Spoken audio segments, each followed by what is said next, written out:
Recently, I've had the chance to review both a high-end KitchenAid stand mixer as well as the more mid-priced Aucma stand mixer. I'm Erin from TechGadgetsCanada.com, and I've had good experience with both of those products, so I decided to drop my price threshold even lower. I recently picked up the $50 Dash stand mixer off Amazon. It has thousands of very positive reviews, so I was curious about what it could do and whether it would be a great budget choice for the kitchen. In this review, I'll show you what you're getting and take this mixer through some tests. I'll also tell you whether I think this could be a feasible replacement for something like a KitchenAid, since it is billed as a stand mixer. An early heads up, if you end up liking this video and finding it helpful, to please hit that like button and consider becoming a subscriber. Both those things help me keep making more videos that I hope everyone out there can watch, enjoy, and learn from. Let's take a look at what you're getting. Though this device is marketed as a stand mixer, it is absolutely not a stand mixer in the same way a KitchenAid is. This is in actual fact a hand beater affixed to a base and with a dedicated bowl. Now, it makes for a cute design and a nice display piece on the counter, but don't mistake the stand mixer design for power or versatility. I would certainly use this device for things that you would otherwise use a hand mixer or hand beaters for, but this device is absolutely not for thicker doughs or heavier batters. I'll show you why in just a sec. The construction of this mixer is entirely plastic. The only metal parts on it are the actual beaters themselves and the main bowl, but even the base of the bowl is plastic that's been screwed into the metal. Naturally, the full plastic construction keeps costs down. Well, this device certainly does not have the weight behind it that an all-metal KitchenAid does. Suction cup feet will keep it in place really well. Using the machine is easy enough. The bowl locks into a sliding plastic base. The sliding part of the base is operated with a lever and allows you to shift the bowl from side to side to get better contact between the beaters and your batter. You'll see why it needs to slide in a sec. The bowl is on a rotating platform and you can turn it with your hand or it will start to spin on its own with enough momentum. As far as I can see, there's no way to force it to spin. There's no mechanics built in that would do that.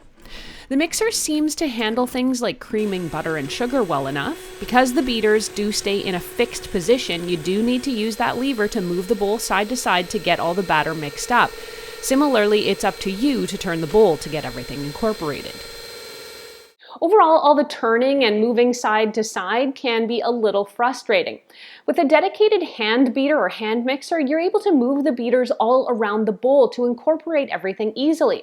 A true stand mixer gets all the way around its bowl, but here, movement is a lot more limited. I was able to start a banana bread loaf and it seemed to come together just fine. Once I started adding the flour, it also seemed to be able to manage it okay as the batter thickened. I will say the speeds on the Dash mixer here are a bit ridiculous.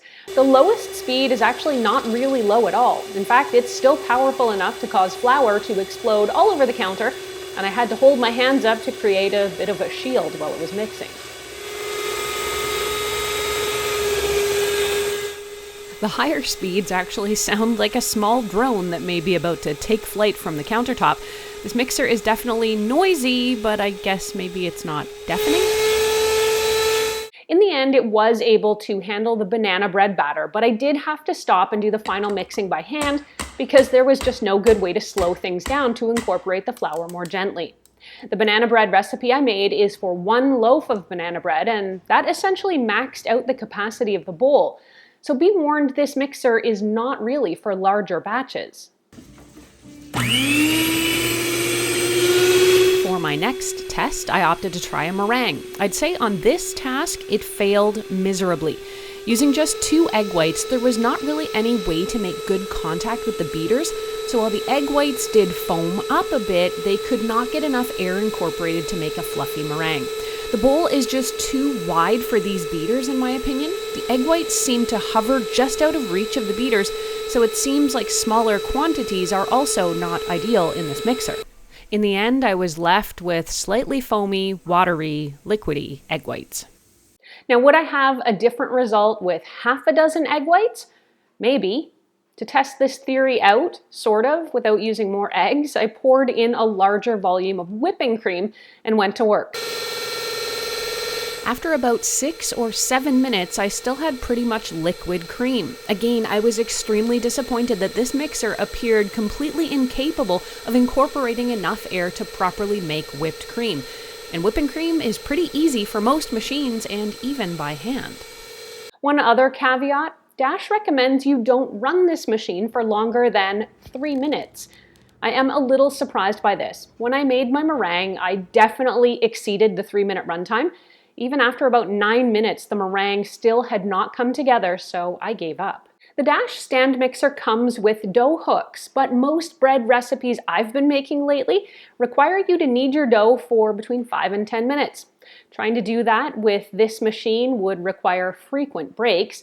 Plus, after my previous testing, I'm not sure the mixer could handle a heavier dough. Overall, I am really disappointed in this machine and I absolutely do not recommend it.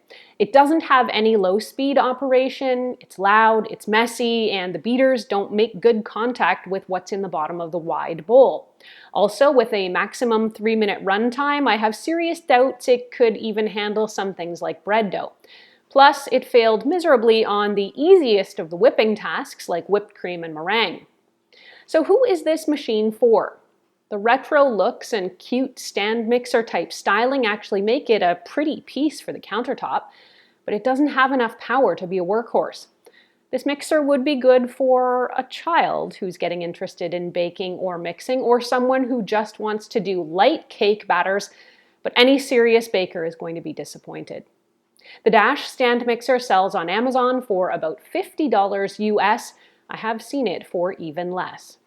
If you want to read this review or reference any of what I've talked about here, head over to techgadgetscanada.com where I've got a full write-up. There you can ask me any questions you have about this mixer. You can also post them here in comments below. Thanks so much for watching. I'm Erin. Until the next time, you can find me on either Twitter or Instagram. I'm at ErinLYYC. You can also always catch me on Facebook at facebook.com/techgadgetscanada.